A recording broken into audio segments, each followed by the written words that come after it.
서치타임즈 김효정입니다. 목회자의 선거법 위반을 색출하겠다면서 단체까지 만들어서 활동 중인 김용민 씨가 한국의 빌라도는 윤석열 검찰총장 이라는 말을 하면서 특정 정당을 지지하는 설교를 해서 지금 논란입니다. 국민일보에서 보도를 좀 했는데요. 더불어민주당과 열린민주당이 선거를 앞두고 윤석열 검찰총장 때리기에 지금 힘쓰고 있는 상황이죠. 그런데 선거법 위반 간별사를 자처한 김 씨가 여당을 지원 사격한 셈이다. 그는 여기서 그치지 않고 기독자유통일당까지 맹비난하는 모습을 보였습니다. 현행 선거법을 보면요. 설교 시 특정 정당이나 후보 예정자를 유리하게 또는 불리하게 만드는 발언은 공직선거법 제85조 3항 특수 지위를 이용한 불법 선거운동에 해당됩니다.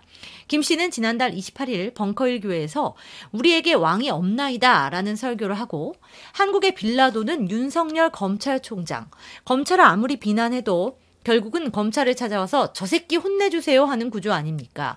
그래서 국회의원들 차렷 열중시어 시키기도 하고 청와대도 마구잡이로 압수수색을 한다라고 했습니다. 빌라도는 유대 지도자의 사주를 받아서 예수님에게 십자가형을 언도한 악질 인물입니다.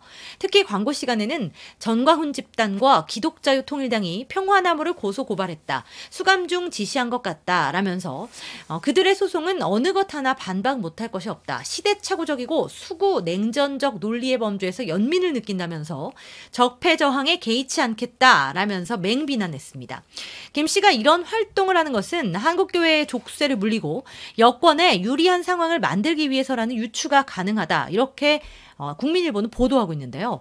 김 씨는 최근 딴지 방송에 출연해서 요것을 이제 한국교회 목회자들을 뜻하죠. 가만두면 민주 계열의 후보, 진보 계열의 후보들의 무덤이 되겠다는 생각이 들었다면서 특히 가장 큰 문제가 목사들 설교다. 대형교회 목회자들 설교를 매주 면밀히 발표하고 정도가 심하면 바로 고발하겠다고 주장했습니다.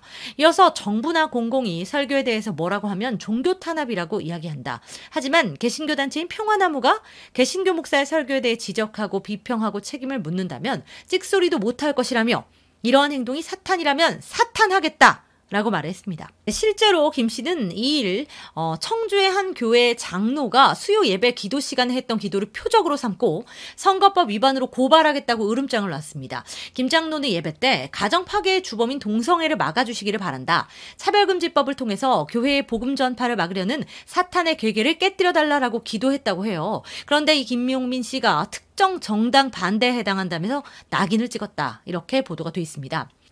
이에 대해서 비판의 목소리도 잇따르고 있습니다. 이정훈 울산대 교수는 김 장로의 기도가 선거법 위반에 해당된다면 한국의 빌라도는 윤석열이라는 김 씨의 설교는 대놓고 여당을 지원 사격한 선거행위라고 지적했습니다.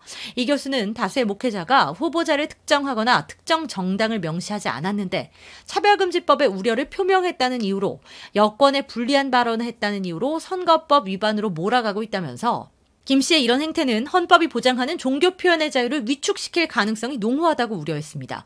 이 교수는 김 씨의 이런 이중적 행태는 차별금지법을 추진하는 정당을 돕고 표현의 자유를 위축시키는 자유권 침해 행위로 상대방을 위축시켜 발언을 못하게 하려는 의도가 숨어 있다면서 이런 반사회성은 자유민주주의의 발전에 저해가 되는 매우 잘못된 행위라고 꼬집었습니다. 김용민 씨는 이에 대해서 자신들의 행위가 정당하다, 또 기독자유통일당과 목회자 장로의 탈법, 불법이 있었기에 비판한 것이라고 반박했다고 하네요. 김용민 씨는 현재 여권은 윤 검찰총장과 대척점에 있지 않다면서 윤 총장은 빌라도의 현대적 모형과 같다. 그렇게 이번 선거와 전혀 관계가 없다? 이렇게 주장했다고 합니다. 하지만 차별금지법과 동성애와 관련된 기도는 선거에 개입한 발언이었다고 말했습니다. 김용민 씨는 기독자유통일당에 대한 비판은 불법 행위가 아니다. 그들의 탈법과 불법 행위가 있었기에 비판한 것이라면서 이것은 평화나무의 공식 사역으로 정당한 보도, 비판의 자유에 해당된다라고 말했습니다. 그는 김 장로의 기도가 선거법 위반이라는 주장에 대해서 특정 정당을 지지하는 메시지가 농후했다. 후보와 정당의 이름을 거론하지 않더라도 선거법에 저촉될 수 있다고 주장했습니다. 이어서 이번 선거에서 수구적 입장을 취하는 목사 장로가 어떤 정당을 찍을지 상상이 되지 않느냐면서 차별금지법과 동성애 프레임으로 여당과 정의당이 코너에 몰렸는데 그동안 굉장히 고생했다면서 활동 목적을 은연중에 내비쳤다라고도 하네요. 김용민 씨는 평화나무가 정치행위를 하지 않는다라고 반박했습니다. 김용민 씨는 사회 가치나 나아갈 방향에 대해서 이야기하는 것은 괜찮지만 현실 정치에 개입할 의도를 갖고 발언하는 건 자제해야 한다면서 하지만 차별금지법이나 동성애는 교회 밖에서 유통될 수 있는 가치가 아니다라고 선을 그었다고 하네요. 김용민 씨는 평화나무는 정치를 하지 않으며 우리도 얼마든지 선거법 위반 대상이 될 수 있다면서 우리가 하는 공명선거 활동은 여야 가리지 않고 예배 시간에 선거운동을 하지 말라는 것이라고 설명했습니다. 그는 또 표현, 종교, 양심의 자유를 위축시킨다는 주장엔 동의하지 않는다. 설교시 발언은 사회의 공적 의무와 책임을 종합적으로 고려해야 한다라고 했습니다. 또 우리가 목회자와 장로를 고소 고발하겠다는 것은 그들이 선거에 영향을 미치려는 목적이 있기 때문이라면서 따라서 법의 심판을 받아보게 하겠다는 뜻이라고 설명했습니다. 사탄이 되겠다는 발언에 대해서는 방송 진행자가 사탄이라고 하면 사탄하겠다는 뜻이었다고 해명했습니다.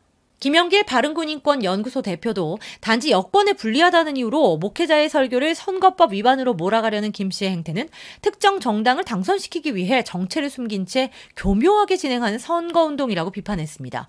이어서 김 씨가 여당을 두둔하고 기독자유통일당에 대해 맹비난하면서도 정작 자신은 선거법 위반의 예외인 것처럼 행세하고 있다면서 이런 내로남불, 민주주의를 파괴하는 행태를 봤을 때 김 씨가 운영하는 평화나무는 우리 사회에서 뿌리 뽑아야 할 썩은 나무라고 지적했습니다. 과연 어떤 것이 기독교의 가치를 해하고 또 선거법 위반 사유가 되는 걸까요? 그 기준 여러분이 판단해 보시면 좋겠네요. 처치타임즈 김효정이었습니다.